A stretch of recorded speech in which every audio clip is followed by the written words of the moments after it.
ဟုတ်ကဲ့အားလုံးမင်္ဂလာညနေခင်းလေးပါเนาะကျွန်တော်တို့ထိုင်းစံတော်17နိုင်43ရှိပါပြီဒီကနေပြီးတော့ကျွန်တော်တင်ပြထားခဲ့ဘူးတဲ့ site တွေကနေပြီးတော့ M1 ကကြဖြစ်တဲ့အနေထားလေးနဲ့တခုတွေ့လို့ကျွန်တော်ပြန်လည်ပြီးတော့ရေးပေါ်ပေါ့เนาะအချင်းတူတော်လေးမှာကျွန်တော်ရဲ့ message များထိုးနိုင်အောင်တော့ကျွန်တော်တခါတည်းတင်ပေးခြင်းဖြစ်ပါတယ်ဟုတ်ကဲ့ကျွန်တော်ကြည့်ရအောင်เนาะโอเคပထမဆုံးအနေနဲ့ကျွန်တော်ဒီခွန်56ကနန်းကိုကျွန်တော်ရှင်းပြပေးမှာဖြစ်ပါတယ် site ကတော့ကျွန်တော်ဒီပေါ့နော်ခွန်46 site ပါเนาะအဲ့ခွန်46 site ကနေပြီးတော့ကျွန်တော်ဟိုပေါင်းချင်းတင်နေလှုပ်ချင်းမဟုတ်ဘူးနော်ပေါ့နော်ကျွန်တော် M1 ကွန်ကြဖြစ်တဲ့ site လေးကိုကျွန်တော်ပြန်ပြီးတော့တင်ပြခြင်းဖြစ်ပါတယ်ဟုတ်ကဲ့ကျွန်တော်ခွန်56ကကျွန်တော်မွေးကနေ့တင်ပေးထားပါတယ်ဟုတ်ကဲ့ဒီအချိန်မှာခွန်56ကိုတိဝင်နေတဲ့အတွက်ကြောင့်မို့ဒီကနန်းလေးကိုကျွန်တော်ယခု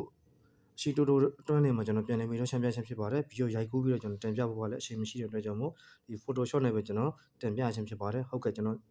်သေးစိတ်ကြည့်အောင်နော်ဟုတ်ကဲ့ပထမဆုံးအနေနဲ့ကျွန်တော်ဒီအပေါ်ထက်မှာတော့9ခွန်ပေါ့နော်3လုံးပေါင်းချင်းကိုပါဒုတိယကပ်မှာတော့ကျွန်တော်9 6ခွန်3လုံးပေါင်း8ပါ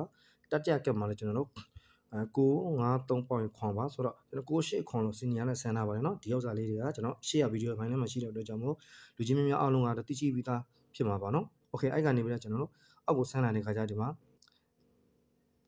9 1 4အနေရအောက်စောင်းဝိုင်းထဲမှာရှိတဲ့ကဏ္ဍ3လုံးပေါင်းချင်းဒီတုံညလို့ရပါတယ်အဲ့နေရစောင်းဝိုင်းတရားရှိတဲ့ကဏ္ဍ3လုံးပေါင်းချင်းတုံညကိုလည်းကျွန်တော်နောက်ပိတ်ဒေါင်းလိုက်ပေါင်းချင်းပေါ့နော်6 3ည4ပေါင်းချင်းတုံညလို့ကျွန်တော်ဒီမှာပြန်ဖြီထားပါတယ်ဒါပထမကက်ပေါ့နော်ဟုတ်ကဲ့ဒုတိယကက်ကိုတော့ပါမယ်ဒုတိယကက်မှာဆိုလို့ရှိရင်လည်းအနေရစောင်းဝိုင်းထဲမှာရှိရဲ့နော်ဟုတ်ကဲ့အနေရစောင်းဝိုင်းထဲကနေပြီးတော့ကဏ္ဍတွေကရှိတယ်ကျွန်တော်9 3ည4 3လုံးပေါင်းချင်းဒီ9ပါနော်အဲ့ဒီ9ကိုကျွန်တော်နောက်ပိတ်3လုံးဒေါင်းဖြတ်ပေါင်းချင်းကနဲ့3လုံးပေါင်းချင်း9လို့ပြန်ဖြေထားပါတယ်ဟုတ်ကဲ့6ခွန်အပိတ်3လုံးပေါင်းချင်း9လို့ပြန်ဖြေထားပါတယ်ဆိုတော့တတိယကက်ကိုတော့ပါမယ်တတိယကက်မှာဆိုလို့ရှိရင်ကျွန်တော်အနေရဆောင်ဝိုင်းထက်ကကဏ္ဍတွေကတော့2 3ည6ဖြစ်ပါတယ်3လုံးပေါင်းချင်းတွေ10ပါနော်အဲ့ဒီ10ကိုကျွန်တော်နောက်ပိတ်3လုံးပေါင်းချင်း10လို့ပြန်ဖြေရမှာဖြစ်ပါတယ်ဆိုတော့ကျွန်တော်ဒီမှာ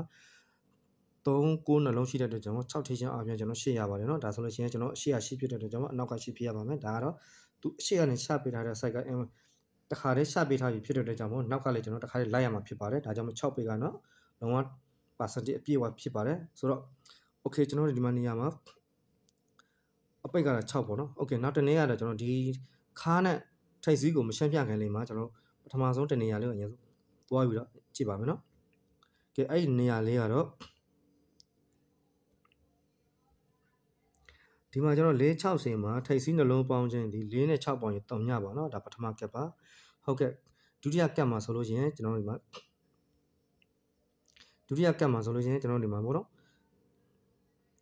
4ခွန်လို့ရှိပါတယ်နှလုံးပေါင်းခြင်းတစ်ပါတတိယကက်မှာဆိုလို့ရှိရင်ကျွန်တော်နှလုံးပေါင်းခြင်းဒီ2ပါเนาะ66ဆိုပြီးတော့အတွေးရှိပါတယ်ဟုတ်ကဲ့ဒါဆိုလို့ရှိရင်ကျွန်တော်ဒီကက်3ကက်ဟာတွားနေတဲ့လာနေတဲ့စီကြောကလေလုံးဝအမှန်ကန်ဖြစ်နေပါပြီเนาะကျွန်တော်ဒီအရှိကနေပြီးတော့ပေါ်3ညကအောက်က3ညအပေါ်9ကအောက်ကိုเนาะအပေါ်8ကအောက်8ဆိုပြီးတော့ဒါကလေကျွန်တော်သူ့လာတဲ့လမ်းကြောတိုင်းက okay မတိတ်ကောင်းနေပါပြီဆိုတော့ကျွန်တော်ခါးနဲ့ထိပ်စည်းကိုကျွန်တော်ပြန်လိုက်တဲ့အခါမှာခါးကိုရင်ဆုံးပြန်ကြည့်ပါမယ်เนาะဒုတိယအနေနဲ့ခါးကိုဥစားပေးရင်ကြည့်ပါမယ်ခါးကိုကြည့်ထားပါပန်းရောင်ကဝိုင်းထားတဲ့နေရာမှာအပေါ်မှာ6 3ညအောက်မှာ6ချီပါတယ်เนาะ6 3ညနှလုံးပေါင်း3လုံးပေါင်းချင်းတွေကျွန်တော်နှိမ့်လို့ရပါတယ်เนาะဒါပန်းရောင်ကပါเนาะโอเคကျွန်တော်ဒီပန်းရောင်ဆံပိုင်းထဲမှာရှိတဲ့ကနေတွေကခါးကနေပေါင်းချင်းရပါတယ်သူကနှစ်ပေါ့เนาะဆိုတော့ဒုတိယကက်မှာကျွန်တော်အပေါ်မှာ9 6ရအောက်မှာ8ခါရှိပါတယ်ဒီ3လုံးပေါင်းချင်းတွေ1ပါဆိုတော့ဒီပေါ့နော်ရှေ့အပေါ်မှာ460ကထွက်ထားတဲ့ဟာ1ကိုတဲ့1 3ည1နှစ်ကိုကျွန်တော်တို့ဒီမှာခါးပေါင်းချင်းကနေပြီးတော့2 1 3ညလို့ကျွန်တော်ပြောင်းပြန်နေပြီးတော့အချိုးချက်စနစ်နဲ့ပြန်လာတာဖြစ်ပါတယ်ဟုတ်ကဲ့ဆိုတော့8ခွန်6ကိုပေါင်းရင်1ပါနော်ဆိုတော့တတိယကက်မှာကျွန်တော်3ညဖြစ်ရပါမယ်3ညဖြစ်ဖို့အတွက်အပေါ်မှာ9နဲ့6ရှိတဲ့အတွက်ကြောင့်မို့ခါးက9ခနဲ့ဖြစ်ရပါမယ်နော်ဒါဆိုလို့ရှိရင်6 9က3လုံးပေါင်းချင်း3ညပါဆိုတော့ဒီကနေပြန်တက်မှာဆိုလို့ရှိရင်3ည1နှစ်ဆိုပြီးတော့ကျွန်တော်တို့စီနီယာတက်မှာဖြစ်ပါတယ်အပေါ်မှာဆိုလို့ချင်း460က3ည4ခွန်က1အောက်မှာ66က2ပေါ့နော်ဆိုတော့3ည1နှစ်ကိုဒီဘက်ကနေပြီးတော့ကျွန်တော်အောက်မှာ3ည1နှစ်လို့အပေါ်ကိုပြန်တက်သွားတာဖြစ်ပါတယ်โอเคဆိုတော့ကျွန်တော်ခါးကနေက9ဖြစ်ပါတယ်နော်ဆိုတော့ထိပ်စီးကကျွန်တော်တို့ပြီးခဲ့တဲ့ပွဲစဉ်မှာဆိုလို့ရှိရင်ကျွန်တော်တို့ပြီးခဲ့တဲ့ဗီဒီယိုဖိုင်လေးမှာဆိုလို့ရှိရင်ထိပ်စီးကတော့6ခွန်ကနေသွားပါတယ်နော်6ခွန်ဝင်ရှင်းကလုံးပိုင်းခွန်တစ်လုံးနဲ့ဒီဘက်မှာဆိုလို့ရှိရင်ခွန်60ကလုံးပိုင်းခွန်တစ်လုံးဒီကက်မှာဆိုလို့3ည3ခွန်ကလုံးပိုင်းခွန်တစ်လုံးဆိုတော့ကျွန်တော် match up ပြုပြီးတော့ကျွန်တော်ယူထားခြင်းဖြစ်ပါတယ်ဒါပေမဲ့ ဒီ file လေးမှာကြတော့အဲ့လိုမျိုးမဟုတ်ဘဲနဲ့ဒါရဲ့ချိုးကြပြီးတော့ပေးနေတာကိုကျွန်တော်တွေ့ရမှာဖြစ်ပါတယ်ဟုတ်ကဲ့ဒါဆိုလို့ရှိရင်အပြန်ရောင်စောင်းဝိုင်းထဲမှာအပြန်ရောင်4000ခွန်းထဲမှာကြည့်လိုက်ပါမယ်နော်အပေါ်မှာ46ရဲ့အောက်မှာခွန်3လုံးပေါင်းရင်3ညဖြစ်ပါတယ်နော်ဒီ3လုံးပေါင်းရင်3ညဖြစ်ပါတယ်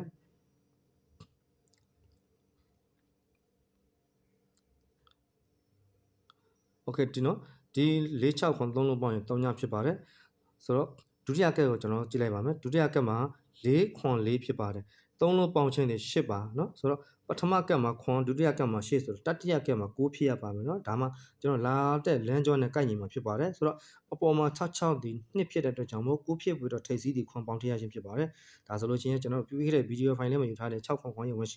တစ်လုံးခွန်လုံးပိုင်းကီးနဲ့လေးကျွန်တော်ကိုက်ညီမှာဖြစ်ပါတယ်เนาะဆိုတော့ချပေးထားတဲ့လမ်းကြောကလည်းကျွန်တော် context ဖြစ်တဲ့ပေါင်းချက်နဲ့လေ context ရင်းနဲ့ကိုက်ညီနေတာဖြစ်ပါတယ်ဆိုတော့အပေါ်မှာချပေးထားတဲ့အထောင်ကတော့68ခွန်ကိုအောက်ကနေပြီးတော့68ခွန်လို့အပေါ်တက်ပြီးတော့ဖြည့်ထားခြင်းဖြစ်ပါတယ်ဒါကြောင့်မို့လို့ကျွန်တော်ခွန်98ဟာမွေးကနန်းလေးရှိတဲ့အတွက်ကြောင့်မို့ဒီပွဲစဉ်မှာခွန်98ဟာရင်းကိုကောင်းတဲ့ကနန်းဖြစ်ပါတယ်နော်ဟုတ်ကဲ့ဒါကြောင့်မို့လို့ကျွန်တော်ဒီကနန်းလေးကိုကျွန်တော်မိတ်ဆွေများကိုကျွန်တော်ထိုးရှင်မင်းလာပြီးတော့တန်ပြခြင်းဖြစ်ပါတယ်နော်ပြသပေးခြင်းဖြစ်ပါတယ်ဟုတ်ကဲ့ဒုတိယတစ်ပွဲကတော့ကျွန်တော်256ဖြစ်ပါတယ်256ကတော့ကျွန်တော်ဒီထိပ်စီးပြောင်းခြင်းဖြစ်ပါတယ်နော်ထိပ်စီးပြောင်းကစားခြင်းဖြစ်ပါတယ်ထိပ်စီးကိုကျွန်တော်နော်ခါးနဲ့အပိတ်ကိုတော့ကျွန်တော်အသေးစိတ်ရှင်းပြကြမှာလို့တော့ပါဘူးထိပ်စီးကိုပဲကျွန်တော်ရှင်းပြပေးပါမယ်ထိပ်စီးကတော့ကျွန်တော်ဒီအစိမ်းရောင်အဝိုင်းလေးကိုကျွန်တော်ကွက်လေးကိုကြည့်ပါမယ်နော်အစိမ်းရောင်ကွက်လေးဆိုလို့ရှိရင်ပထမကက်မှာခွန်66လို့ကျွန်တော်အပေါ်တက်တော့ပါတယ်3လုံးပေါင်းခြင်းတွေ6လို့ရပါတယ်ဒီမှာအစိမ်းရောင်ပေါ့နော်3လုံးပေါင်းခြင်းတွေ6လို့ရပါတယ်နော်ခွန်66လို့ကျွန်တော်တက်သွားတယ်3လုံးပေါင်းခြင်းဒီ9ပါโอเคဒုတိယကက်ကိုကျွန်တော်သွားပါမယ်ဒုတိယကက်မှာဆိုလို့ရှိရင်လေကျွန်တော်အဲ့ဒီတိုင်းပါပဲခွန်6ဆိုပြီးတော့3လုံးရှိပါတယ်3လုံးပေါင်းခြင်းဒီကျွန်တော်ဒီမှာ3ညလို့ရပါတယ်เนาะဆိုတော့ပထမကက်မှာ9ဒုတိယကက်မှာ3ညတတိယကက်မှာ1ဖြစ်ရပါမယ်เนาะဆိုတော့1ဖြစ်ဖို့အတွက်ဒီမှာကျွန်တော်ထိုက်စီးရတော့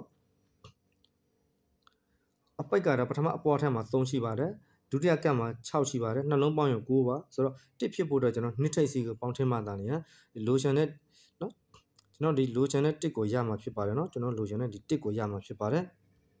ဟုတ်ကဲ့ဒါဆိုလို့ချင်း1ဖြစ်ဖို့အတွက်ကျွန်တော်2ကိုပေါင်းထည့်လိုက်လို့ရှိရင်256ဆိုတော့ကျွန်တော်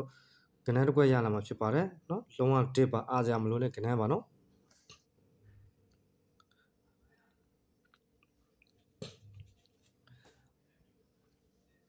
ဆိုတော့ကျွန်တော်ဒီနေ့တင်ပြပေးလိုက်ရတာတော့ခွန်56ကိုအဓိကမှတ်တွေထားပြီးတော့အရင်ကတော့256ဖြစ်ပါတယ်เนาะဒါကတော့အထူးမင်းကွက်နှစ်ကွက်ဖြစ်ပါတယ်ဟုတ်ကဲ့ကျွန်တော်6ခွန်တွေးပြီးတော့ထုတ်ထားတဲ့ကဏ္ဍရှိပါတယ်အဲ့ဒါလေးကိုကျွန်တော်နောက်ဆက်တွေနဲ့ကျွန်တော်တင်ပြပေးမှာဖြစ်ပါတယ်တခါလေးပါเนาะโอเคကျွန်တော်အဲ့ဒါလေးကိုကြည့်အောင်ပြန်เนาะဒါကျွန်တော်ရဲ့မိတ်ဆွေများကိုကျွန်တော်ပေးထားတာလေးရှိပါတယ်အဲ့ဟို messenger လေးတော့ကြည့်ပါမယ်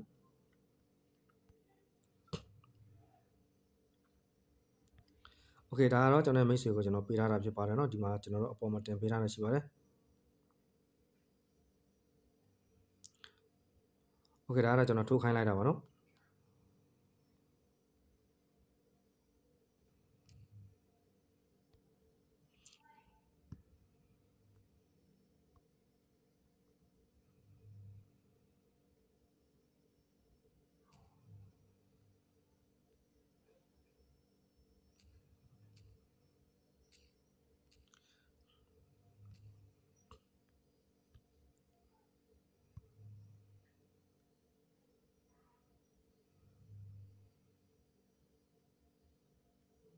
โอเคဒါဆိုတော့ဒီမှာကြည့်လိုက်ပါเนาะကျွန်တော်16ဆယ်လ2022အတွက်6ခွန်နဲ့6ခွန်9 6ခွန်20 6ခွန်1 6ခွန်8 6ခွန်5ဆိုပြီးတော့ကျွန်တော် date ထိုးထားခိုင်းတာပါဆိုတော့ဒီမှာအခုကျွန်တော်ပြပေးလိုက်တာကတော့ခွန်5 6ဖြစ်ပါတယ်เนาะဒါကိုပြောင်းပြအားထုတ်ပါเนาะဒါကကျွန်တော်ရဲ့အဓိကကဏ္ဍ